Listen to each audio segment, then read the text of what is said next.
മമ്മൂട്ടിയും ദിലീപും പൃഥ്വിരാജും ഒക്കെ ഹിറ്റടിച്ചപ്പോൾ മോഹൻലാലിന് ഫ്ലോപ്പ് അടിച്ചു. അങ്ങനത്തെ ഒരു വിഷു കാലം ഉണ്ടായിരുന്നു. ഞാൻ ആ ഒരു കാലഘട്ടത്തെക്കുറിച്ചാണ് ഇന്ന് ഞാൻ നിങ്ങളോട് ഡിസ്കസ് ചെയ്യാൻ പോകുന്നത്.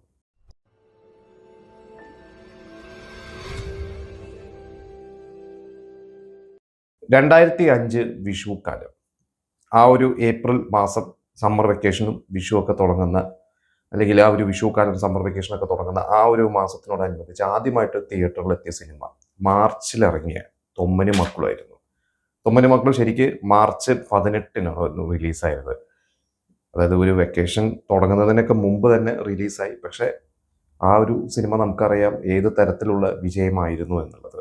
അന്ന് മമ്മൂട്ടിയുടെ അത്യാവശ്യം നല്ല സമയമായിരുന്നു. നമ്മൾ മുമ്പൊരു എപ്പിസോഡിൽ 2004 എന്ന് പറയുന്ന വർഷത്തെക്കുറിച്ച് കുറച്ച് സിനിമകൾ ചെയ്തപ്പോൾ പറഞ്ഞു. അന്ന് സേതുരാമയ്യർ CBI എന്ന് പറയുന്ന സിനിമ 2004 ജനുവരിയിൽ റിലീസാവുന്നു. അവിടെ മുതൽ മമ്മൂട്ടിക്ക് പിന്നെ അത്യാവശ്യം ഒരു പ്രതാപകാലമായിരുന്നു. കാഴ്ച എന്ന് പറയുന്ന സിനിമ സംഭവിച്ച ആ വർഷം, പിന്നെ വേഷം എന്ന് പറയുന്ന സിനിമ, ഇതൊക്കെ കഴിഞ്ഞിട്ടാണ് തൊമ്മനും മക്കളിലേക്ക് എത്തുന്നത്. അപ്പോൾ തൊമ്മനും മക്കൾ സിനിമയെക്കുറിച്ച് പറയുമ്പോൾ ഒരു കാര്യം പറഞ്ഞാൽ, ആ ഒരു സിനിമ ആദ്യം ഇവർ ഷാഫി ബെന്നി നായരമ്പല ആലോചിക്കുമ്പോൾ ലാൽ പ്രൊഡ്യൂസ് ചെയ്യുന്ന സിനിമ, ബെന്നി നായരമ്പലം എഴുതുന്നു, ഷാഫി ഡയറക്റ്റ് ചെയ്യുന്നു. അതിലാദ്യം ആ ഒരു അച്ഛൻ്റെ വേഷം, തൊമ്മൻ്റെ വേഷം ലാലും മക്കളായിട്ട് പൃഥ്വിരാജും ജയസൂര്യനുമാണ് ആലോചിച്ചിരുന്നത്. പക്ഷെ അന്ന് പൃഥ്വിരാജ് വേറെ ചില തമിഴ് സിനിമകളുടെ ഒരു തിരക്കൊക്കെ ആയതുകൊണ്ട് പൃഥ്വിരാജിനെ ആവേശം ചെയ്യാൻ പറ്റാത്തതുകൊണ്ട് ഇവരിങ്ങനെ നിൽക്കുന്ന സമയത്താണ് മമ്മൂട്ടി ഈ കഥ കേൾക്കുന്നു. മമ്മൂട്ടി പറയണത്, ഇത് പൃഥ്വിരാജ് ചെയ്താൽ നിൽക്കുമോ എന്ന് മമ്മൂട്ടി ചോദിച്ചു. അങ്ങനെ പിന്നെ മമ്മൂട്ടി തന്നെ അത് ഏറ്റെടുത്ത് ചെയ്യാമെന്ന് പറഞ്ഞു. പിന്നെ മമ്മൂട്ടിയായി, ലാലായി, പിന്നീട് ആ രാജൻ ബിദേവ് ആ ഒരു വേഷത്തിലോട്ട് വന്നു. എനിക്ക് തോന്നുന്നു അന്ന് ഇന്നസെന്റിനെയൊക്കെ ആലോചിച്ചിരുന്നു തോന്നുന്നു. എന്തായാലും രാജൻ ബിദേവ് അത് ഗംഭീരമായിട്ട് ആ ഒരു വേഷം ചെയ്തു. എന്തായാലും ഒരു സിനിമ സൂപ്പർ ഹിറ്റ് ആയിരുന്നു. അത് പിന്നീട് തമിഴിൽ ചെയ്തിട്ട് പക്ഷെ വിജയിച്ചില്ല. അതേ വർഷം തന്നെ തമിഴിൽ വിക്രം, അന്യൻ റിലീസ് ചെയ്യേണ്ട വിക്രം പെട്ടെന്ന് ചെയ്തൊരു പടമായിരുന്നു അത്. ഒരു ലൈറ്റ് സബ്ജക്റ്റ് ചെയ്യണം, ഒരു മലയാളം റീമേക്ക് ചെയ്യണം എന്ന് പറഞ്ഞിട്ടാണ് വിക്രം വന്നത് ചെയ്യുന്നത്. പക്ഷെ അത് അവിടെ വലിയ വിജയമായിരുന്നില്ല. എന്തായാലും തൊമ്മനും മക്കളും ആ ഒരു വിഷു സീസൺ അല്ലെങ്കിൽ ഒരു സമ്മർ സീസണിൽ ഭയങ്കരമായിട്ട് വിജയിച്ച ഒരു സിനിമ തന്നെയായിരുന്നു. പിന്നെ ദിലീപിന്റെ കൊച്ചി രാജാവ്, CID മൂസ എന്ന സിനിമയ്ക്ക് ശേഷം ദിലീപും ജോണി ആന്റണിയും ഏകദേശം 2 വർഷങ്ങൾക്ക് ശേഷം അവർ ഒന്നിച്ച ഒരു സിനിമ തന്നെയായിരുന്നു.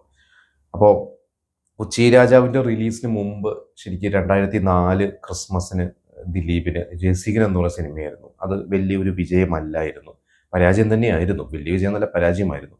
2004 ഇതുപോലെ തന്നെ കഥാവിശേഷം എന്ന സിനിമ ഉണ്ടായിരുന്നു. പിന്നെ വെട്ടമുണ്ടായിരുന്നു. വെട്ടം തിയേറ്ററിക്കലി അന്നങ്ങനെ വലിയ വിജയമല്ല. അപ്പോൾ ദിലീപിന് ഒരു ഹിറ്റ് ആവശ്യമായിരുന്നു. കാരണം എനിക്ക് തോന്നുന്നു CID മൂസയും അതൊക്കെ കഴിഞ്ഞ് 2004 എന്ന് പറയുന്ന ഒരു വർഷം ദിലീപിന് റൺവേ ഉണ്ട്. പക്ഷെ എങ്കിലും കുറച്ച് ഫ്ലോപ്പുകൾ ഉള്ളതുകൊണ്ട് ദിലീപിന് ഒരു വിജയം ആവശ്യമായിരുന്നു. അങ്ങനെയാണ് ഈ കൊച്ചി രാജാവ് സിനിമ ഇറങ്ങുന്നത്. കൊച്ചി രാജാവ് സിനിമ ഇറങ്ങിയ ദിവസം എൻ്റെ ഒരു ഓർമ്മയിൽ അന്നത്തെ ഒരു മോശം അഭിപ്രായമായിരുന്നു. കാരണം നമുക്കറിയാം ദിലീപിന്റെ കുറച്ചൊരു ആക്ഷൻ മൂഡും ഒക്കെ, അല്ലെങ്കിൽ സീരിയസ് ദിലീപിനാണ് തുടക്കമൊക്കെ നമ്മൾ കാണുന്നത് ആ സിനിമയിൽ. അത് കഴിഞ്ഞിട്ടാണ് പിന്നീട് ദിലീപ് ഒരു ഹ്യൂമർ ഇതിലേക്ക് പോകുന്നത്. എങ്കിലും 50-50 ആണ്. അപ്പോൾ ആളുകൾ അത് എങ്ങനെ അക്സെപ്റ്റ് ചെയ്യുന്നുള്ള ഒരു ടെൻഷൻ അവർക്കുണ്ടായിരുന്നു. ഇങ്ങനെ ഇറങ്ങിയ ദിവസം കുറച്ച് മിക്സ് ഒപ്പീനിയൻ, പക്ഷെ പിന്നെ പതുക്കെ ആ പടം കത്തിക്കേറി അത് സൂപ്പർ ഹിറ്റായി കൊച്ചി രാജാവ്. ആ വർഷം ദിലീപിന് ശരിക്ക് ചാന്തുപൊട്ട്, കൊച്ചി രാജാവ്, പാണ്ടിപ്പട, അതിൽ ചാന്തുപൊട്ടായിരുന്നു ഏറ്റവും വലിയ വിജയം. പിന്നെ കൊച്ചി രാജാവും പാണ്ടിപ്പടയും, ഇങ്ങനെ തന്നെയായിരുന്നു അതിൻ്റെ ഒരു ദിലീപിന് ഫ്ലോപ്പുകളൊന്നുമില്ല. ഒരു വിജയ സിനിമകൾ തന്നെയായിരുന്നു ദിലീപിന് ആ വർഷം. പിന്നെ വളരെ പ്രതീക്ഷയോടുകൂടി ഇറങ്ങിയ മോഹൻലാൽ രഞ്ജിത്ത് കൂട്ടുകെട്ട്, രാവണ പ്രഭുവിന് ശേഷം മോഹൻലാലിനെ നായകനാക്കി രഞ്ജിത്ത് ചെയ്യുന്ന ഒരു സിനിമ ചന്ദ്രോത്സവം. അതിന് തൊട്ടുമുമ്പത്തെ വർഷം മമ്മൂട്ടിയെ നായകനാക്കി ബ്ലാക്ക് ചെയ്തു. ബ്ലാക്ക് വിചാരിച്ച പോലൊരു വിജയമല്ലായിരുന്നു, എങ്കിലും നല്ലൊരു സിനിമയായിരുന്നു, അത്യാവശ്യം ഓടിയൊരു സിനിമയായിരുന്നു. കാരക്കാമൂർ ഷൺമുഖം എന്ന് പറഞ്ഞ കഥാപാത്രം ഒക്കെ മമ്മൂട്ടി ഫാൻസിനും അല്ലെങ്കിൽ എല്ലാവർക്കും ഭയങ്കരമായിട്ട് തൃപ്തി നൽകിയ ഒരു കഥാപാത്രമായിരുന്നു. അതിനുശേഷം വരുന്നത് ചന്ദ്രോത്സവം എന്നുള്ള സിനിമ. ചന്ദ്രോത്സവത്തിന്റെ ആ ഒരു പോസ്റ്ററൊക്കെ അന്ന് ആദ്യം ഇറങ്ങിയപ്പോൾ മോഹൻലാലിന്റെ ഒരു ഫൈറ്റ് സീക്വൻസ്ഡ് ഒരു സ്റ്റില്ലൊക്കെ ഉണ്ട്. അപ്പോൾ അതൊരു ആക്ഷൻ മൂഡിലുള്ള ഒരു സിനിമയായിരിക്കും. രാവണപ്രഭുവും നരസിംഹമൊക്കെ പ്രതീക്ഷിച്ചൊക്കെയാണ് ആളുകൾ പോകുന്നത്. പക്ഷെ ആളുകൾ അന്ന് ആ സിനിമ തിയേറ്ററിൽ ഇറങ്ങിയപ്പോൾ പരാജയമായിരുന്നു. ആളുകൾ നിരാശരായി ആ സിനിമ റിലീസായി. ഞാൻ ആ സിനിമ ഇറങ്ങി 2-3 ദിവസം കേട്ടപ്പോൾ, പക്ഷെ അപ്പോൾ എനിക്ക് വളരെ മോശം ഒപ്പീനിയൻ ആയിരുന്നു. പക്ഷെ എനിക്ക് ആ സിനിമ വളരെയധികം ഇഷ്ടപ്പെട്ടൊരു സിനിമയായിരുന്നു. ഇന്നും റിപ്പീറ്റ് ഞാൻ കാണുന്നതാണ്. എനിക്ക് തോന്നുന്നു ഇന്നാണ്, പിന്നീട് ആ സിനിമ യൂട്യൂബിലൊക്കെ ഇറങ്ങിയ ശേഷമാണ് ഒരുപാട് പേര് കണ്ടിട്ട്. ചിറക്കൽ ശ്രീഹരി, പിന്നെ അതിലെ രാമനുണ്ണി എന്ന് പറഞ്ഞ വില്ലൻ ക്യാരക്ടർ എല്ലാവർക്കും വളരെയധികം ഇഷ്ടപ്പെട്ടതായിരുന്നു ആ ഒരു കഥാപാത്രം. എനിക്ക് തോന്നുന്നു അന്ന് രാമനുണ്ണിയായിട്ട് കലാപൻ മണീനെ ആലോചിച്ചിരുന്നു തോന്നുന്നു. പിന്നെ മണിയുടെ ഡേറ്റ് കിട്ടാത്തതുകൊണ്ടാണ് തോന്നുന്നു ഈ പറയുന്ന രഞ്ജിത്ത് എന്ന് പറഞ്ഞ തമിഴ്നാണ് ചെയ്യുന്നത്. പിന്നെ രാജമാണിക്യത്തിലും രഞ്ജിത്താണ് ചെയ്തത്, കലാഭവൻ മണിക്ക് ചെയ്യാൻ പറ്റാത്തതുകൊണ്ട്. എങ്കിലും നല്ലൊരു സിനിമയായിരുന്നു, നല്ല പാട്ടുകളായിരുന്നു. പക്ഷെ തിയേറ്ററിൽ ആ ഒരു സിനിമ അന്ന് പരാജയമായിരുന്നു. പിന്നെ ജയറാമിന്റെ Alice in Wonderland, Sibi Malayil Jayaram കൂട്ടുകെട്ടൊരു cinema, എൻ്റെ വീട് അപ്പൂൻ്റെ ഒക്കെ കേട്ടവർ ഒന്നിക്കുന്ന സിനിമ. പക്ഷെ ആ സിനിമയും റിലീസ് ദിവസം തന്നെ തിയേറ്ററിൽ വീണ ഒരു പടം തന്നെയായിരുന്നു. കാരണം അതൊരു കുറച്ചൊരു ഫാന്റസിയും അങ്ങനെയൊക്കെ ആയിട്ട് വന്നൊരു സിനിമയായിരുന്നു. ആളുകൾക്ക് അത് വലുതായിട്ടൊന്ന് ദഹിച്ചില്ല.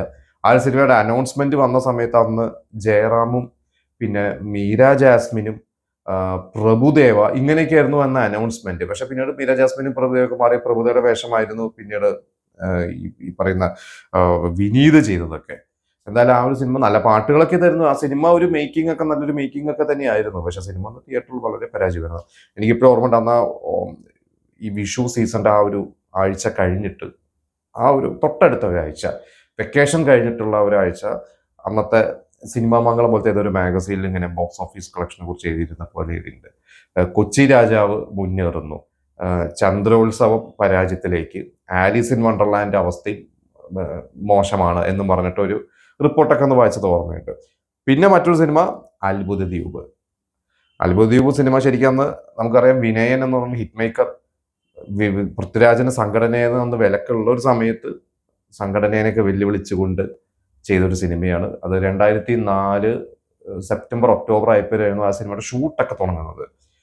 അത് 2005 ഇറങ്ങുന്നത്. പൃഥ്വിരാജിന് വെള്ളി നക്ഷത്രമുണ്ട്, 2004 വിജയിച്ചൊരു സിനിമയാണ്. വെള്ളി നക്ഷത്രം കഴിഞ്ഞിട്ട് പൃഥ്വിരാജിന് പിന്നെ സത്യം, അത് ഈ പറയുന്ന 2004 ഏപ്രിലിൽ തന്നെയാണ് സത്യം കമ്മിറ്റ് ചെയ്യുന്നത് പൃഥ്വിരാജ്. സത്യം കമ്മിറ്റ് ചെയ്തതോടുകൂടി പൃഥ്വിരാജിന് സംഘടനയിൽ നിന്ന് വിലക്ക് വരുന്നു, വേറെ സിനിമകൾ കിട്ടുന്നില്ല. അതിനിടയ്ക്ക് പോയിട്ടാണ് തമിഴിൽ പോയിട്ട് പൃഥ്വിരാജ് സിനിമകൾ ചെയ്തു തുടങ്ങി. പക്ഷെ പിന്നെ വിനയൻ തന്നെ പൃഥ്വിരാജിന് വീണ്ടും ബ്രേക്ക് കൊടുത്തു. അതാണ് അത്ഭുത ദ്വീപ്. പൃഥ്വിരാജിന് നല്ല ഹിറ്റായ ഒരു സിനിമ തന്നെയായിരുന്നു. ആ ഒരു വർഷത്തെ ഹിറ്റ് സ്റ്റാറ്റസ് ഇടം നേടിയ ഒരു സിനിമ തന്നെയായിരുന്നു അത്ഭുത ദ്വീപ്. അപ്പൊ ഇത്രയും സിനിമകളാണ് ആ ഒരു ഏപ്രിൽ മാസം, അല്ലെങ്കിൽ മാർച്ച്, ഞാൻ പറഞ്ഞ തൊമ്മനും മക്കൾ മാർച്ചിലാണ്. ഇതിൽ ഏറ്റവും വലിയ ഹിറ്റ് തൊമ്മനും മക്കൾ തന്നെയാണ്. പിന്നെ കൊച്ചി രാജാവ്, പിന്നെ അത്ഭുത ദ്വീപ്, മൂന്നും വിജയിച്ച സിനിമകൾ തന്നെയാണ്. ഇത് കഴിഞ്ഞ് മെയ് മാസമായി കഴിഞ്ഞപ്പോൾ കുറച്ച് മലയാള സിനിമകൾ ഉണ്ടായിരുന്നു. അതിൽ ഒരു സിനിമയാണ് മെയ്ഡ് ഇൻ USA. മാധവൻ ആദ്യമായിട്ട് മലയാളത്തിൽ അഭിനയിക്കുന്നു, രാജീവ് അഞ്ചൽ സംവിധാനം ചെയ്യുന്നു. അത് ശരിക്കും ആദ്യം ഇംഗ്ലീഷിൽ ആ സിനിമ റിലീസായി ഇങ്ങോട്ട് കുറച്ച് ഫെസ്റ്റിവൽസിലൊക്കെ കഴിഞ്ഞ വർഷം, അതിന് തൊട്ട് മുമ്പത്തെ വർഷമൊക്കെ ഓടി ശേഷമൊക്കെയാണ് മലയാളത്തിൽ നടക്കുന്നത്. പക്ഷെ അത് ഇവിടെ വലിയ ചലനമൊന്നും ആ സിനിമ സൃഷ്ടിച്ചില്ല. പിന്നെ തസ്കര വീരൻ, പ്രമോദ് വപ്പൻ മമ്മൂട്ടി വജ്രത്തിന്റെ ശേഷം നിൽക്കുന്ന ഒരു സിനിമ എന്ന രീതിയിൽ ചെയ്ത സിനിമയായിരുന്നു തസ്കര വീരൻ. തസ്കര വീരൻ വലിയ വിജയമല്ല, പക്ഷെ വജ്രത്തെക്കാട്ടും തിരക്കേടില്ലാതെ ഓടിയൊരു വിജയം. അതിന് ഇനീഷ്യലി കിട്ടിയൊരു സിനിമ തസ്കര വീരൻ. പ്രത്യേകിച്ച് മമ്മൂട്ടി അന്നത്തെ ഒരു ഗെറ്റപ്പും നയൻതാര മമ്മൂട്ടി ഒന്നിക്കുന്നു എന്നൊക്കെ പറഞ്ഞ് അന്ന് അതൊരു ഹൈപ്പ്. നയൻതാരയുടെ ആ സമയത്ത് ചന്ദ്രമുഖിയൊക്കെ ഒരേ സമയത്താണ്. ചന്ദ്രമുഖി 2005 ഏപ്രിലിൽ റിലീസാവുന്നത്. അപ്പോൾ ചന്ദ്രമുഖി ഇറങ്ങുന്നു, അത് കഴിഞ്ഞിട്ട് ഈ സിനിമ ഇറങ്ങുന്നു. തരക്കേടില്ലാതെ ഓടിയ ഒരു സിനിമ എന്ന് വേണമെങ്കിൽ പറയാം. നഷ്ടം വന്നിട്ടില്ല എന്നുള്ളതാണ് എൻ്റെ അറിവ് അന്നത്തെ പ്രൊഡ്യൂസേഴ്സിന്. വലിയ ലാഭമല്ല, പക്ഷെ നഷ്ടം വന്നിട്ടില്ല. പിന്നെ ദൈവനാമത്തിൽ, അത് ജയരാജന്റെ ഒരു ഓഫ് ബീറ്റ് ലെവലൊരു സിനിമ. പൃഥ്വിരാജിന്റെ ഭാവനയ്ക്ക് എന്ത് സ്റ്റേറ്റ് അവാർഡ് കിട്ടി. അതൊരു ഓഫ് ബീറ്റ് സിനിമ, നമുക്കറിയാം ഫെസ്റ്റിവൽ മൂവി ആയിരുന്നു. പൃഥ്വിരാജിനും അന്ന് തിരക്കേടില്ലാതെ ഒരു ഒപ്പീനിയൻ കിട്ടിയ ഒരു സിനിമ തന്നെയാണ്. എനിക്ക് പൃഥ്വിരാജിന് അന്ന് ക്രിട്ടിക്സ് അവാർഡ് കിട്ടിയിട്ടുണ്ട്. ഭാവനയ്ക്ക് ഒന്ന് സ്റ്റേറ്റ് അവാർഡ് കിട്ടിയിട്ടുണ്ട്. മികച്ച രണ്ടാമത്തെ നടിക്കുള്ള അവാർഡാണ് തോന്നുന്നത് ഭാവനയ്ക്ക് കിട്ടിയത്. എന്തായാലും ഭാവനയ്ക്ക് ഒരുപാട് അപ്രിസിയേഷൻ ആ സിനിമയ്ക്ക് ക്രിട്ടിക്സ് അവാർഡും സ്റ്റേറ്റ് അവാർഡും ഒക്കെ കിട്ടിയ ഒരു സിനിമ തന്നെയായിരുന്നു. പിന്നെ ബെൻ ജോൺസൺ കലാഭൻ മണി അതിനു മുമ്പ് ഹീറോ ആയിട്ട് 2003 ഡിസംബറിൽ മത്സരം എന്ന് പറഞ്ഞ സിനിമ റിലീസായിരുന്നു. മത്സരം നല്ലൊരു സിനിമയായിരുന്നു, പക്ഷെ വിചാരിച്ച പോലെ തിയേറ്ററിലേക്ക്. ഇത് കഴിഞ്ഞിട്ടാണ് Anil C Menon, T A Shahid, Kalabhavan Mani ഒന്നിക്കുന്ന സിനിമ.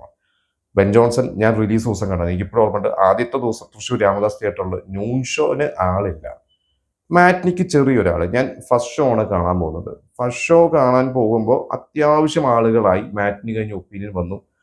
ഫസ്റ്റ് ഷോ കണ്ട് തിയേറ്ററിൽ നമ്മൾ ഞെട്ടിച്ചൊരു സിനിമയാണ്. ഭയങ്കര ഫൈറ്റും പാട്ടും ഒക്കെ ആയിട്ട് നമ്മൾ ഒരിക്കലും എക്സ്പെക്ട് ചെയ്യാത്തൊരു സിനിമയായിരുന്നു ബെൻ ജോൺസൺ നമുക്ക് കിട്ടിയത്. ഫസ്റ്റ് ഷോ കഴിഞ്ഞ് ഇറങ്ങി ഞാൻ കാണുന്ന ഒരു കാഴ്ച, രാമദാസ് തിയേറ്ററിലെ സെക്കൻഡ് ഷോയിൽ ഗേറ്റ് വരെ അടയ്ക്കും. പിന്നെ പിറ്റേ ദിവസമായപ്പോഴേക്കും ആ സിനിമ ഭയങ്കരമായിട്ട് കത്തിക്കയറി. അത് അവിടെ നിന്ന് അങ്ങോട്ടാണ് കലാഭൻ മണി പിന്നെ ഹീറോ ആയിട്ട് ഒരുപാട് സിനിമകൾ കിട്ടി. പക്ഷെ ബെൻ ജോൺസന്റെ മുകളിൽ വിജയമൊന്നും പിന്നീട് കലാഭൻ മണിക്ക് കിട്ടിയിട്ടില്ല. ഹീറോ ആയിട്ട് കുറെ സിനിമകൾ ചെയ്തു കലാഭൻ മണി, എല്ലാം തരക്കേടില്ലാത്ത വിജയങ്ങൾ കിട്ടി, ചിലത് ഫ്ലോപ്പായി. പക്ഷെ കലാഭൻ മണി എന്ന് പറയുമ്പോൾ ഹീറോ ആയിട്ടുള്ളൊരു ആക്ഷൻ പടത്തിൽ നമുക്ക് ഓർമ്മ വരുന്നത് ബെൻ ജോൺസൺ തന്നെയാണ്. അതിലെ പാട്ടുകളാണ് സോന സോന എന്ന് പറഞ്ഞ പാട്ടൊക്കെ ഒരുപാട് നല്ല നല്ല ഓർമ്മകളുള്ള ഒരു സിനിമയാണ്. അപ്പൊ ഇത്രയും സിനിമകളാണ് ഈ ഒരു വെക്കേഷൻ കാലത്ത് തിയേറ്ററിൽ ഇറങ്ങിയത്. അപ്പൊ ഇതിന്റെ ബോക്സ് ഓഫീസ് സ്റ്റാറ്റസും മറ്റു കാര്യങ്ങളൊക്കെ എക്സ്പീരിയൻസ് ഒക്കെ ഞാൻ പറഞ്ഞു. ഇതിൽ തൊമ്മനും മക്കളും തൃശ്ശൂർ രാഗം തിയേറ്ററിലാണ് ഇറങ്ങുന്നത്. ഞാൻ അവിടെ നിന്നാണ് കണ്ടത്. കൊച്ചി രാജാവ് ഞാൻ അപ്സര തിയേറ്ററിലാണ് കോഴിക്കോട് നിന്ന് കാണുന്നത്. തൃശ്ശൂർ അത് ജോസ് തിയേറ്ററിലായിരുന്നു. ചന്ദ്രോത്സവം തൃശ്ശൂർ കൈരളിയിൽ. അത്ഭുത ദ്വീപ് ഞാൻ തിയേറ്ററിൽ കണ്ടിട്ടില്ല. കണ്ടിട്ടുണ്ട്, ഞാനത് സി ക്ലാസ് തിയേറ്ററിലാണ് പിന്നീട് കണ്ടിട്ടുള്ളത്. Alice in Wonderland Radha theatre എന്ന് തോന്നുന്നു, കോഴിക്കോട് രാധയിലാണ് ഞാൻ കണ്ടത്. ഇത്രയും സിനിമകളാണ്. പിന്നെ ഇതിനോടൊപ്പം തന്നെ ഒരു സിനിമ അന്ന് ബി ക്ലാസ് തിയേറ്ററുകളിൽ നിറഞ്ഞോടിയിരുന്നു. ചില എ ക്ലാസ് തിയേറ്ററിൽ, അതായത് തിരുവനന്തപുരം ശ്രീ, തൃശ്ശൂർ ശ്രീ, പിന്നെ എനിക്കോട് എറണാകുളം സംഗീത, ഇങ്ങനെ 3 സെന്റേഴ്സിൽ ആ വിഷു സീസണിലും ഒരു സിനിമ ഉണ്ടായിരുന്നു, അച്ചുവിൻ്റെ അമ്മ. ജനുവരി 26 റിലീസായ അച്ചുവിൻ്റെ അമ്മ, 26, 25 റിലീസായ അച്ചുവിൻ്റെ അമ്മ 200 ദിവസമാണ് ഈ പറയുന്ന 3 സെന്റേഴ്സിൽ ഓടിയത്. എത്രയോ നാളുകൾക്ക് ശേഷമാണ് ഒരു മലയാള സിനിമ ഒരു എ സെന്ററിൽ അന്ന് 200 ദിവസം ഓടുന്നത്. ഒരു സ്ലീപ്പർ ഹിറ്റ് തന്നെയായിരുന്നു. നല്ലൊരു സിനിമയായിരുന്നു അച്ചുവിൻ്റെ അമ്മ. ആ വർഷം ഒരുപാട് അവാർഡ്സും അപ്രിസിയേഷനും ഒക്കെ കിട്ടിയ ഒരു സിനിമ തന്നെയാണ്. അപ്പോൾ ഇത്രയും സിനിമകളാണ് എൻ്റെ ഒരു ഓർമ്മയിലുള്ളത്. നിങ്ങൾ നിങ്ങളുടെ എക്സ്പീരിയൻസ് നമുക്ക് ഷെയർ ചെയ്യുക.